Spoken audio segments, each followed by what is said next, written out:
Bismillahirrahmanirrahim. Honggis, tebu hitam. Teringat masa zaman kanak-kanak, kalau jumpa tebu hitam ataupun tebu telur, tebu kuning, memang dipotong dan dihonggis. Inilah dia yang Pak Ndak tanam. Apatah lagi kalau hasil titik peluh sendiri, memang sedap. Perhatikan ruas tebu tu subur. Yang ni Pak Ndak tanam memang untuk digunakan sendiri. Memang tanam di atas tanah yang tidak berair, tetapi tanah tu adalah tanah yang berbatu.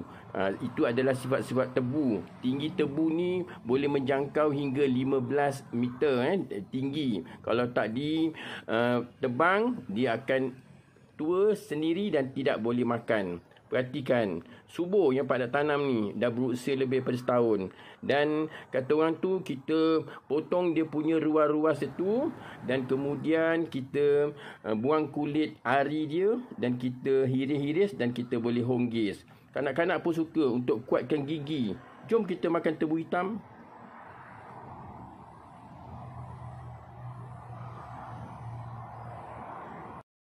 Inilah dia tebu hitam yang Pak Ndak tanam dah hampir setahun, dah besar dah. Dah boleh dapatkan satu bulatan ni, dan Pak Ndak nak cuba rasa sendiri hasil tanaman Pak Ndak. Dah setahun tanam, barulah dia membesar. Juga dengan Niha pun sama juga. Dah boleh makan. Kalau kita tak ambil nanti dia basau. Dia basau maksudnya dia akan reput di tengah. Dan tidak ada kandungan gula. Umum pun tahu tebu hitam ni banyak mengandungi khasiat, terutama sekali untuk dapatkan gula yang secara alami. Memang sedap.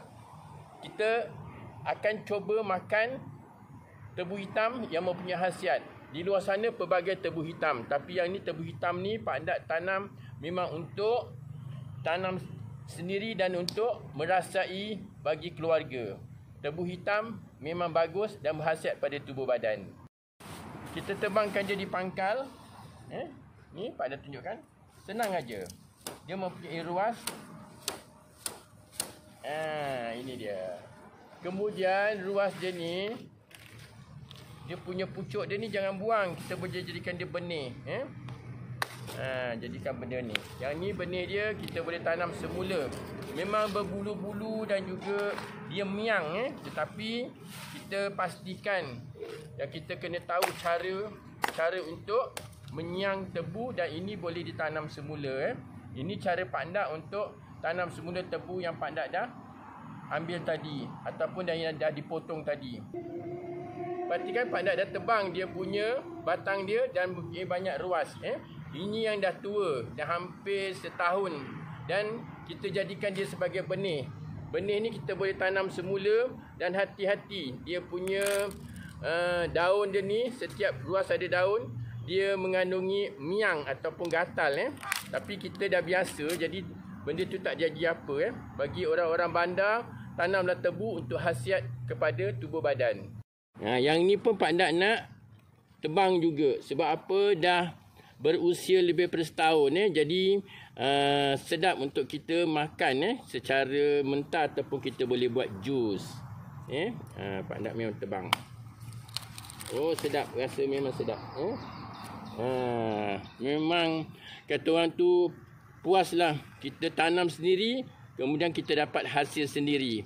Inilah dia tebu hitam yang kalau kita berbudi pada tanah, kita tanam tak sampai 2 tahun kita dapat merasa hasilnya.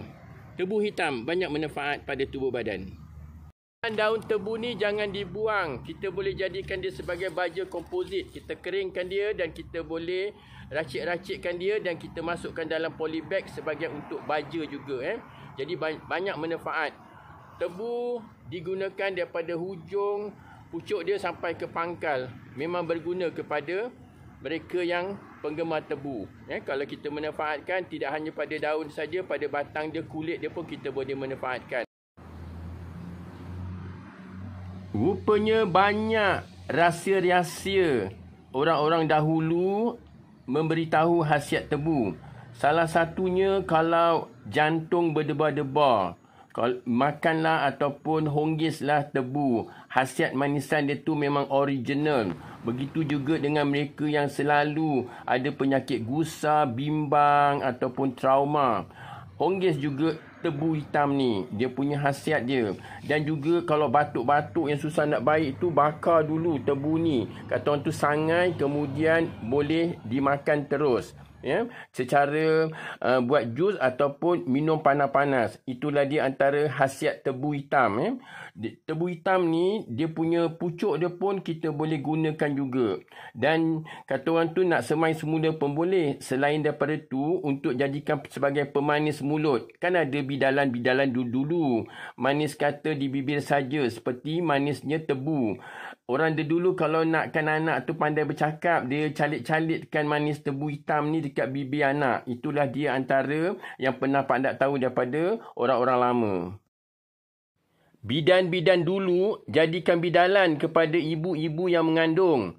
Kalau kau nak anak perempuan yang kau idam-idam, kau honggislah tebu hitam ataupun tebu telur. Itulah dia antara yang memberi perangsang kepada ibu mengandung untuk dapatkan gula secara original. Tetapi insya-Allah ada juga yang bidalan tu betul. Itu semua kuasa Allah. Dapat anak perempuan yang diidam-idam makan tebu hitam.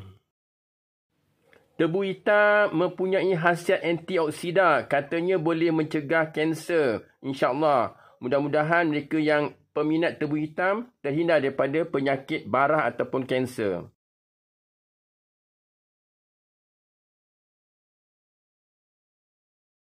Tebu yang telah dikerat-kerat ruas-ruas itu memang seronok untuk kita honggis. Jom kita honggis. Kuatkan gigi kita. Bagikan tenaga dan juga mengurangkan gula dalam darah. Kerana ini adalah gula original. Itulah di antara khasiat tebu.